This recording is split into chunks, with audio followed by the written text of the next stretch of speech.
Many people moving through the city of Wausau might notice a person walking over a bridge carrying a suitcase or garbage bag of belongings.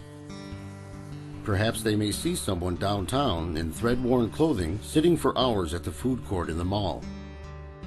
Feeling uncomfortable when confronted with the truth of homelessness and its increase in the Wausau area need not create guilt or fear or a non-productive sense of compassion. The first step is for Wausau to understand. The thing that I think is really important to keep in mind is that homelessness is not because you're an alcoholic or a drug addict. I mean, there may be cases like that, but most of the people that I've met, and myself included, it's circumstantial. For me, it was my mother getting ill. It started with losing my car. The rear axle came off of my vehicle. I had to junk my car. I lost my job, and within 2 months I lost my home.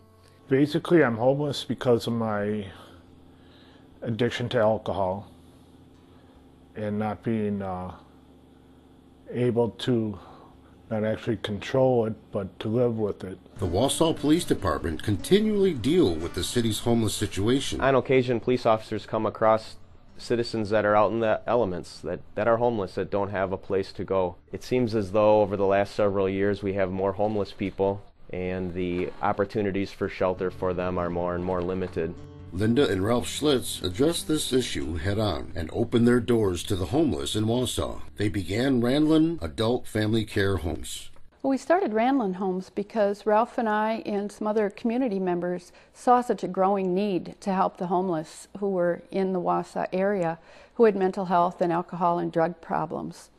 There was no place else for them to go, so we decided we would open our home to those folks and give them an opportunity to be in a family environment. If Randlin wasn't here, I'm sure that I would go back to drinking, and my home would become back at Marathon County Jail.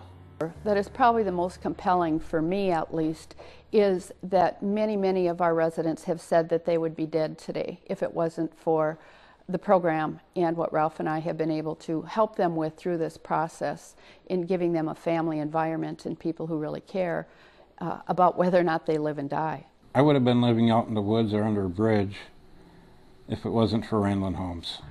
Rehabilitation and training are a cornerstone of the Randlin Homes' success. It's a family. Everybody cares for everybody.